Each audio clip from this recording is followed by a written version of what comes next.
In today's video, we're diving into some powerful Muslims who have influence currently in today's world.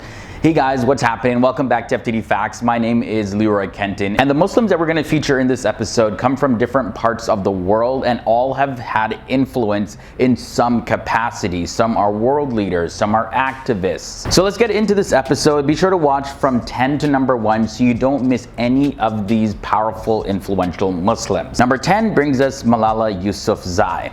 Malala Yousafzai originates from Pakistan and she was born into a Muslim family. She identifies as a feminist and also a devout Muslim. Now, she is seen as a prime example of a strong woman in her religion who works tirelessly to make the world a more equitable place for females. Not just Muslim females, but all females. Now, she was recognized a lot more in the world as being the girl at the age of 14 years old who was hit in the face with a bullet by the Taliban. And this is a tragic story because she was standing up for female rights at the time. Luckily though, she was able to recover from this incident, and after she was hit in the face with the bullet, Malala was sent to a hospital in Pakistan, and then she was actually brought to a hospital in the UK for further treatments. She now resides in Birmingham with her family, and she was able to build her life in a new, completely different country. Malala attended Oxford University and has since then actually become the youngest person ever to win the UN's Nobel Peace Prize for her work in fighting for women's rights in education, and so she's seen as an inspiration across the world. Next, we're shifting gears quite a bit and looking at King Salman, the King of Saudi and the custodian of the two holy mosques. That's the title that he's given. His Majesty King Salman bin Abdulaziz Al Saud was proclaimed the 7th King of the Kingdom of Saudi Arabia in January 2015 after the passing of his predecessor, King Abdullah bin Abdulaziz. Prior to his role as king, he was in the position of the crown prince for 3 years. His influence as a Muslim comes from being a monarch of the most powerful Arab nation, and his role within Saudi Arabia plays in 3 critical areas. First area is having the 2 holy cities of Mecca and Medina, which millions of Muslims visit all around the year. And the next thing is exporting crude oil and refined petroleum products, which ensures that it plays a central role in international trade. And of course, it helps bring the money in. And then the third thing is propagating Islam through its huge network, which makes its influence really felt in all other Muslim countries. So as you can see, he is a very powerful person. We're traveling now to America to look at Ibtihaj Muhammad. Now, back in the year 2016, Ibtihaj Muhammad was the first ever female American to wear a hijab in the Olympic Games. At that time, she won a bronze medal in the team saber event. But of course, this was an historical moment. This was the first ever.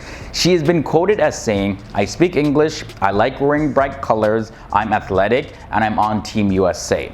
Her hope is to diminish people's belief that Muslim women are docile, oppressed, and only wear black clothing. She also wants to break out of that mold and showcase the strength of women in her religion. And she's not stopping anytime soon, so who knows where we're gonna see her next. She's gonna continue to be competing somewhere. Maybe when all this COVID stuff is done, finally we'll have another Olympic Games. We'll see. The person at number 7 is Prime Minister Imran Khan. Imran Khan is the Prime Minister of Pakistan, and he took office in 2018, and at the time there were huge expectations that he could move the country forward on issues of governance, accountability, and reduction of all sorts of corruption happening in the country.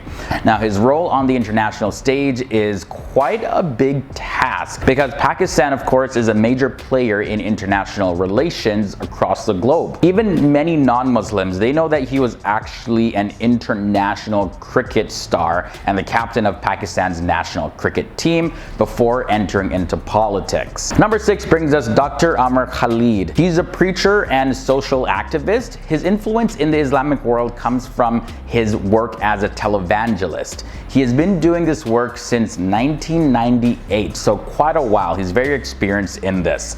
Amer is well known for communicating through his TV show and web campaigns using Islamic ethics as a way to inspire, foster community development, and develop tolerance and intercultural relations. Amer was once called the world's most famous and influential Muslim television preacher. Back in the year 2007, Amer was chosen as one of the world's 100 most influential people by Time magazine. Continuing now to number 5, here we have Ilhan Omar. Ilhan Omar was America's first ever Somali American Muslim lawmaker. She began her life in a refugee camp over in Kenya, where her family had escaped Somalia's civil war.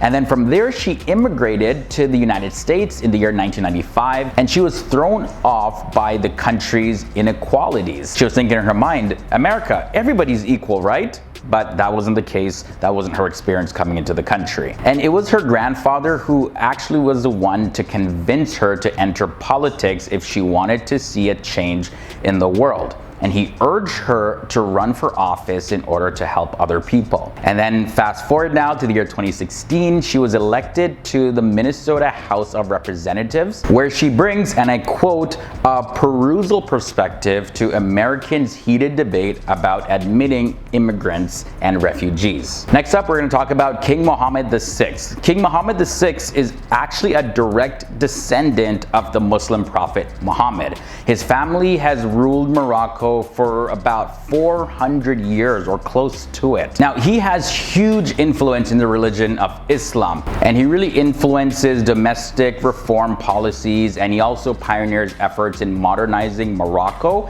and countering terrorism. He also works endlessly to tackle the issues of poverty, vulnerability, and also social exclusion in his home country.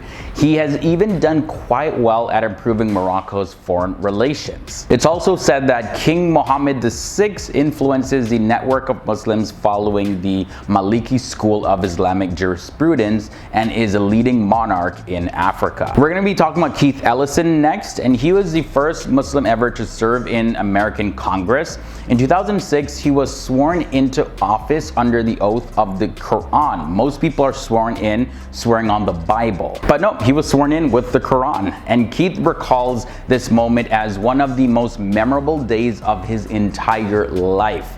He was quoted as saying, "Islam informs how he sees the world, but his job is to represent a diverse congressional district, not a religion." And thinking about it, it's quite remarkable when we see progression happening, and it also shows us that we need more of it. And this was only in 2016. That's not that long ago, but luckily we are seeing changes. We're coming close to the end of this episode. Number 2 brings us Nyla Limas. She represents modest models. She is a Muslim woman who truly believes that modesty can be just as beautiful as any other form of modeling. Nyla wants to focus a lot on bringing a positive light to the female Muslim community. She is a trailblazer in her industry, now having her own fashion line as well as a modeling agency. She wants to show the world how beautiful Islam can be and highlight how beautiful the women truly are. But not just externally beautiful, also inwardly beautiful as well. So she's doing a lot of great work. She really is a definition of an influencer. And the final Muslim with influence in our world today that we're going to look at is President Recep Tayyip Erdogan. President Erdogan is the president of the Republic of Turkey, and he's been in office for over a decade, winning 3 consecutive elections with a majority vote. Now, in the year 2014, he became Turkey's first popularly elected president. During his time in office, the country has seen unprecedented economic growth, constitutional reform, as well as re-emergence as a major global power. He is an unapologetic figure and is not quiet about being a major supporter of Muslim issues around the world. And he's looked up to by not just Muslims in Turkey, but Muslims from all around the world as well. He was one of the central voices even in the recent incident with Charlie Hebdo Mexico, and France. And that's where we're going to end this episode. This was a look at 10 powerful Muslims who have influence in today's world. Really hope you guys enjoyed this one and found it insightful and informative and even entertaining. Be sure to leave your thoughts and comments down below about anything that I shared in this video. And also, we have some recommended videos that I definitely want you to check out. Those links are below in the video description section as well. So keep on learning here with us here on FTD Facts. All right, guys, until next time, stay awesome, stay educated, and I'll see you in the next episode.